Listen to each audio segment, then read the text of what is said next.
Hi guys, last ಪಾರ್ಟಲ್ಲಿ ನಾನು ನಗ್ತಾ ನಗ್ತಾ ನಿಮಗೆ ಹೋಗ್ತಾ ಹೋಗ್ತಾ ಗೊತ್ತಾಗುತ್ತೆ ಅಂತಿರ್ತಾನೆ. ಸೊ ಇವತ್ತಿನ ಎಪಿಸೋಡಲ್ಲಿ ಏನಾಗುತ್ತೆ ಅಂತ ನೋಡೋಣ. ಈ ಎಪಿಸೋಡ್ ಸ್ಟಾರ್ಟಿಂಗಲ್ಲೇ ಅರ್ತಿತ್ ಅಪ್ಪ ಅವರ ವೈಫ್ ಹತ್ರ ಈವ್ನಿಂಗ್ ನಾವು ಹಾಸ್ಪಿಟಲ್ಗೆ ಹೋಗಬೇಕು ಅಂತ ಹೇಳ್ತಾ ಇದ್ದಾರೆ. ಏನಕ್ಕೆ, ಏನಾದರೂ ಹುಷಾರಿಲ್ವಾ ಅಂತ ಕೇಳ್ತಾರೆ. ನನಗೇನು ಇಲ್ಲ, ಅರ್ತಿತ್ಗೆ ಲೈಟಾಗಿ ಒದೆ ಬಿದ್ದಿದೆ ಅಂದಿದೆ. ಇವ್ರ ವೈಫು ಸಖತ್ ಹೆದ್ರಿ ಅರ್ತಿತ್ಗೆ ಏನಾಯಿತು ಅಂತ ಕೇಳ್ತಾರೆ. ಯಾಕೆ ಅಂದರೆ ಅವನಿಗೆ ಆಲ್ರೆಡಿ ಆಕ್ಸಿಡೆಂಟ್ ಆಗಿ ತುಂಬ ಸೀರಿಯಸ್ ಆಗಿರ್ತಾನೆ ಅಲ್ವಾ. ಸೊ ಮತ್ತೇನಾದರೂ ಆಯಿತಾ ಅಂತ ಕೇಳ್ತಾ ಇದ್ದಾರೆ. ಇಲ್ಲ ಆ ಥರ ಏನಿಲ್ಲ, ಚಿಕ್ಕ ಗಾಯ ಅಷ್ಟೇ. ಅಯ್ಯಯ್ಯೋ ನನ್ನ ಮಗನಿಗೆ ಏನಾಯಿತೋ ಗೊತ್ತಿಲ್ವಲ್ಲ ಅಂತ ಅವಸರವಾಗಿ ಹಾಸ್ಪಿಟ್ಲಿಗೆ ಬರ್ತಾರೆ. ಇಲ್ಲಿ ಪ್ಯಾಂಗ್ ಅರ್ತಿತ್ಗೆ ಎಲ್ಲ ಕೆಲಸನೂ ಮಾಡ್ತಾ ಇದ್ದಾಳೆ. ಇವನು ಊಟ ಮಾಡದೆ ಇರೋದನ್ನ ನೋಡಿ ನೀನು ಹೋಗಿ ಊಟ ಮಾಡು ಅಂತ ಹೇಳ್ತಾನೆ. ನೀವೇನಕ್ಕೆ ಅರ್ತಿತ್ ಇಲ್ಲಿಗೆ ಬಂದ್ರಿ, ನನಗೆ ಸ್ವಲ್ಪನೂ ಹಸಿವಿಲ್ಲ ಅಂತ ಹೇಳ್ತಾಳೆ. ನೀನು ಊಟ ಮಾಡಿಲ್ಲ ಅಂದರೆ ನಾನು ಊಟ ಮಾಡಲ್ಲ ಅಂತಾನೆ. ಇವನಿಗೆ ಏನಾಯಿತು ದಿಢೀರಂತ ಹಿಂಗೆ ಆಡ್ತಾ ಇದ್ದಾನೆ, ಅರ್ಥ ಮಾಡ್ಕೊಳ್ಳೋಕ್ಕೆ ಆಗ್ತಾ ಇಲ್ಲ. ಏನೋ ಆಯಿತು ಇವರಿಗೆ ಅಂತ ಮುಖ ನೋಡ್ತಾ ಇದ್ದಾರೆ. ಸರಿ ಅಂತ ಪ್ಯಾಂಗ್ ಹೊರಗಡೆ ಹೋಗುವಾಗ ನೋಡ್ತಾಳೆ ಅಪ್ಪ ಅಮ್ಮ ಬಂದಿದ್ದಾರೆ. ನೋಡಿದ್ದೆ ಒಂಥರ ಆಗ್ತಾಯಿದೆ, ಹಾಗೆ ಒಂಥರನೇ ಹೊರಗಡೆ ಬಂದುಬಿಡ್ತಾಳೆ. ಅಮ್ಮ ಒಳಗಡೆ ಬಂದಿದ್ದೆ ಅರ್ತಿತ್ ಹತ್ರ ಬಂದು, ಯಾಕೋ ಹಿಂಗೆ ಮಾಡ್ತೀಯಾ, ಈ ಫಾರ್ಮ್ ಇಂದ ಪ್ರಾಬ್ಲಮ್ ಅಂದರೆ ಈ ಫಾರ್ಮ್ನೇ ಮಾರಿಬಿಡೋಣ, ನಿನಗಿಂತ ನಮಗೆ ಬೇರೆ ಏನೂ ಮುಖ್ಯ ಇಲ್ಲ ಅಂತ ಅರ್ತಿತ್ ಹತ್ರ ಕೇಳ್ತಾ ಇದ್ದಾರೆ. ಪರವಾಗಿಲ್ಲ ಅಮ್ಮ, ಇರಲಿ, ನನಗೆ ಯಾವುದೇ ಪ್ರಾಬ್ಲಮ್ ಇಲ್ಲ, ಸಣ್ಣ ಗಾಯನೇ ಆಗಿರೋದು, ನೀವೇನು ಚಿಂತೆ ಮಾಡಬೇಡಿ ಅಂತ ಹೇಳ್ತಾನೆ. ಅಮ್ಮ ಹೇಳ್ತಾರೆ, ನೈಟ್ ಫುಲ್ಲಾಗಿ ನಾನೇ ನೋಡ್ಕೊತೀನಿ ಅಂತಾರೆ. ಇವನಿಗೆ ಫೀಲ್ ಆಗ್ತಾಯಿದೆ. ಅಯ್ಯಯ್ಯೋ, ನೀವು ನೋಡ್ಕೊತೀರಾ, ಪ್ಯಾಂಗ್ ನನ್ನ ನೋಡ್ಕೊಳ್ಳಲ್ವಾ ಅಂತ ಥಿಂಕ್ ಮಾಡ್ತಾ ಇದ್ದಾನೆ. ಪ್ಯಾಂಗ್ ಹಾಸ್ಪಿಟಲ್ಗೆ ಬರ್ತಾ ಇದ್ದಾಳೆ. ಇಲ್ಲಿ ಫ್ಯಾಕ್ಟ್ರಿ ಓನರ್ ಬರ್ತಾ ಇದ್ದಾರೆ. ನೀವೇನಿಲ್ಲಿ ಮಾಡ್ತಾ ಇದ್ದೀರಾ ಅಂತ ಪ್ಯಾಂಗ್ ಹತ್ರ ಕೇಳ್ತಾನೆ. ನಾನಿರಲಿ, ನೀವೇನಿಲ್ಲಿ ಅಂತ ಪ್ಯಾಂಗ್ ಕೇಳ್ತಾಳೆ. ಅದು ಮಾರ್ಕೆ ಒದೆ ಬಿದ್ದಿದೆ, ಸೊ ಅವನನ್ನು ನೋಡೋಕ್ಕೆ ಅಂತ ಬಂದೆ ಅಂತಾನೆ. ಇವನಿಗೆ ನಮ್ಮನ್ನ ಕಾಪಾಡೋಕ್ಕೋಗಿ ಮಾರ್ಕೆ ಹೊದೆ ಬಿದ್ದಿದೆಯಾ ಅಂತ ಗೊತ್ತಾಗಿದೆ. ಇವಳು ಅರ್ತಿತ್ಗೆ ತಂದು ಊಟನ ಹಾಗೆ ಮಾರ್ಕೆ ಕೊಡ್ತಾಳೆ. ಇವಳನ್ನ ನೋಡಿದರೆ ಮಾರ್ಕ್ ಸಖತ್ತಾಗಿ ಆ್ಯಕ್ಟ್ ಮಾಡೋಕ್ಕೆ ಸ್ಟಾರ್ಟ್ ಮಾಡ್ತಾನೆ. ಏನಿಲ್ಲ, ನನಗೆ ಲೈಟಾಗಿ ಬುಲೆಟ್ ಬಿದ್ದಿದೆ ಅಂತ ಇವಳನ್ನ ಕರೆಕ್ಟ್ ಮಾಡೋಕ್ಕೆ ಏನೇನೋ ಮಾತಾಡ್ತಾ ಇದ್ದಾನೆ. ಅದೇ ಟೈಮ್ ಇಲ್ಲಿ ಅರ್ತಿತ್ ಪ್ಯಾಂಗ್ಗೆ ಅಂತ ವೆಯ್ಟ್ ಮಾಡ್ತಾ ಇದ್ದಾನೆ. ಪ್ಯಾಂಗ್ ಒಳಗಡೆ ಬಂತಾಳೆ.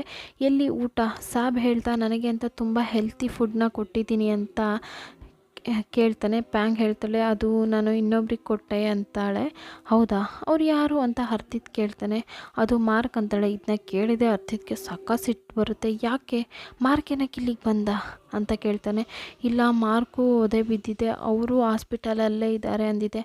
ಹೌದಾ, ಸರಿ, ಏನಾಯಿತು ಅಂತ ಡೀಟೇಲಾಗಿ ಹೇಳು ಅಂತ ಅರ್ತಿತ್ ಕೇಳ್ತಾನೆ. ಇಲ್ಲ, ನಿಮ್ಮನ್ನ ಕಾಪಾಡೋಕ್ಕೆ ಮಾರ್ಕು ಬಂದರು ಆ ಜಾಗಕ್ಕೆ ಅಂತ ಹೇಳ್ತಾಳೆ. ಈ ಪ್ರಾಬ್ಲಮ್ಗೂ ಮಾರ್ಕು ಏನೋ ಸಂಬಂಧ ಇದೆ.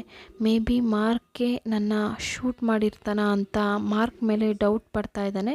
ಪ್ಯಾಂಗ್ ಹೇಳ್ತಾಳೆ, ನಾನು ಹೋಗಿ ಮಾರ್ಕ್ನ ನೋಡ್ಕೊತೀನಿ ಅಂತಾಳೆ. ಮಾರ್ಕ್ನ ನೋಡ್ಕೊಳ್ಳೋಕ್ಕೆ ಯಾರೂ ಇಲ್ವಂತೆ, ನಿಮ್ಮನ್ನ ನೋಡ್ಕೊಳ್ಳೋಕ್ಕೆ ಧನ್ಯ ಬರ್ತಾಳೆ ಅಂತ ಪ್ಯಾಂಗ್ ಹೇಳ್ತಾಳೆ. ಇವನು, ಅದೆಲ್ಲ ಆಗಲ್ಲ, ನೀನೇ ನೋಡ್ಕೋಬೇಕು, ಧನ್ಯ ಬರೋದು ಬೇಡ ಅಂತ ಹೇಳ್ತಾನೆ. ಸರಿ, ನಾನು ನಿಮ್ಮನ್ನ ನೈಟ್ ನೋಡ್ಕೊತೀನಿ, ಮಾರ್ನಿಂಗ್ ಹೋಗಿ ಮಾರ್ಕ್ನ ನೋಡ್ಕೊತೀನಿ ಅಂತಾಳೆ. ಇದನ್ನ ಕೇಳಿದ ಕೋಪದಲ್ಲಿದ್ದಾನೆ ಪ್ಯಾಂಗ್. ಹಾಗೆ ಅರ್ತಿತ್ಗೆ ಊಟ ಮಾಡಿಸ್ತಾ ಇದ್ದಾಳೆ. ಇವಳು ಊಟ ಮಾಡಿಸೋದು ನೋಡಿ ಇವನೇ ಒಂದು ಸೆಕೆಂಡ್ ಸಮಾಧಾನ ಆಗ್ತಾನೆ. ಆಮೇಲೆ ಇಬ್ಬರು ನಗಾಡ್ತಾ ಖುಷಿಯಿಂದ ಇದ್ದಾರೆ. ಪ್ಯಾಂಗ್ಗೆ ಅರ್ಥ ಆಗ್ತಾಯಿಲ್ಲ, ಇವನು ಏನಕ್ಕೆ ದಿಢೀರಂತ ನನ್ನ ನೋಡಿ ನಗಾಡ್ತಾ ಇದ್ದಾನೆ. ಮಾರ್ನಿಂಗ್ ನೀನಿದ್ದರೆ ತಾನೇ ಅವನನ್ನು ನೋಡ್ಕೊಳ್ಳೋದು, ಬೆಳಗ್ಗೆನೇ ನಿನ್ನ ಓಡಿಸ್ತೀನಿ ಅಂತ ಅಂದ್ಕೊತಾ ಇದ್ದಾನೆ. ಮಲಗಿ ಎದ್ದಿದ್ದೇ ತಡ, ಬಾ ನಾವು ಒಂದು ಜಾಗಕ್ಕೆ ಹೋಗಬೇಕು ಅಂತ ಇವನು ಹಾಸ್ಪಿಟಲಿಂದ ಡಿಸ್ಚಾರ್ಜ್ ಆಗಿ ಹಾಗೆ ಪ್ಯಾಂಗ್ನೂ ಕರ್ಕೊಂಡು ಕಾರಲ್ಲಿ ಇಬ್ಬರು ಒಂದು ಕಡೆ ಒಂದು ಜಾಗಕ್ಕೆ ಹೋಗ್ತಾರೆ. ಸಖತ್ತಾಗಿ ಒಂದು ಏನು ಇಲ್ಲದೆ ಇರೋ ಪ್ಲೇಸಲ್ಲಿ ಒಂದು ಮನೆ ನೋಡಿದೆ. ಸಖತ್ತಾಗಿದೆ ಆ ಮನೆ. ಪ್ಯಾಂಗ್ ಕಾರಲ್ಲೇ ಮಲಗಿದ್ದಾಳೆ.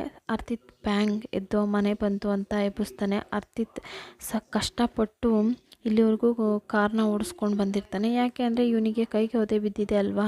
ಪ್ಯಾಂಗ್ ಒಳಗಡೆ ಬಂದು, ಇದು ಯಾವ ಜಾಗ, ಎಲ್ಲಿದೆ, ನನಗೊಂದು ಗೊತ್ತಾಗ್ತಾ ಇಲ್ಲ ಅಂತ ಕೇಳ್ತಾ ಇದ್ದಾಳೆ. ಆಮೇಲೆ ಸುತ್ತ ನೋಡಿದ್ಮೇಲೆ ಇವಳಿಗೆ ಸಖತ್ ಇಷ್ಟ ಆಗಿದೆ. ಇದು ಫಾರ್ಮ್ ಹೌಸ್ ಅನಿಸುತ್ತೆ, ಇದು ಯಾವ ಜಾಗದಲ್ಲಿದೆ, ಇದು ಹೇಳಿ ಅರ್ತಿತ್ ಅಂತ ಕೇಳ್ತಾ ಇದ್ದಾಳೆ. ಇವನು ಏನು ಹೇಳಿದೆ ಸೈಲೆಂಟಾಗಿ ಹೋಗಿ ಸೋಫಾ ಮೇಲೆ ಮಲಗಿ ಟಯರ್ಡ್ ಆಗಿದೆ, ನನಗೆ ನಿದ್ದೆ ಬರ್ತಿದೆ ಅಂತ ನಿದ್ದೆ ಮಾಡೋಕ್ಕೆ ಸ್ಟಾರ್ಟ್ ಮಾಡ್ತಾನೆ. ಇವಳು ಮಾತಾಡೋದನ್ನ ಸ್ವಲ್ಪನೂ ಕಿವಿಗೆ ಹಾಕ್ಕೊಳ್ದೆ ಹಾಗೆ ಮಲ್ಕೊತಾನೆ. ಪ್ಯಾಂಕ್ಗೆ ಹರ್ತಿತ್ನ ನೋಡಿದ್ದೆ, ಮನಸಲ್ಲೇ ಕಷ್ಟ ಆಗ್ತಾಯಿದೆ. ಇವನಿಗೆ ಮೈಯೇನು ಹುಷಾರಿಲ್ವಾ ಅಂತ ಪಕ್ಕದಲ್ಲಿ ಹೋಗಿ ನೋಡ್ತಾಳೆ. ನೋಡ್ತಾ ಇರುವಾಗ ಇವಳ ಕೈನ ಹಿಡಿದು, ಹೇ ಪ್ಯಾಂಗ್, ನನ್ನ ಮಲ್ಗೋಗಿ ಬಿಡು ಅಂತ ಕೈನ ಟೈಟಾಗಿ ಹಿಡ್ಕೊತಾನೆ. ಹೇ ಕೈ ಬಿಡು, ನಾನು ಹೋಗ್ತೀನಿ ಅಂತಾಳೆ. ಆದರೆ ಹರ್ತಿತ್ ಬಿಡ್ತಾ ಇಲ್ಲ. ಪ್ಯಾಂಗು ನಿದ್ದೆ ಬಂತು ಅಂತ ಅಲ್ಲೇ ಮಲ್ಕೋತಾಳೆ. ಹರ್ತಿತ್ ಎದ್ದೊಳ್ತಾನೆ, ಪ್ಯಾಂಗ್ನ ನೋಡಿದ್ರೆ ಪ್ಯಾಂಗ್ ಹರ್ತಿತ್ ಕೈನ ಹಿಡ್ಕೊಂಡು ಮಲಗಿರೋದನ್ನ ನೋಡಿ ತುಂಬ ಖುಷಿಪಟ್ಟು ಕೈಯಲ್ಲಿ ಒಂದು ಕಿಸ್ ಕೊಟ್ಟು ಹಾಗೆ ಎದ್ದೋಗಿ ಕುಕ್ ಮಾಡೋಕ್ಕೆ ಹೋಗ್ತಾನೆ. ಹೇ ಪ್ಯಾಂಗ್, ಹಾಗೆ ಮಲ್ಕೊಬಿಟ್ಟ. ಸರಿ ಬಾ, ಊಟ ರೆಡಿ ಮಾಡಿದ್ದೀನಿ, ಊಟ ಮಾಡೋಣ ಅಂತಾನೆ.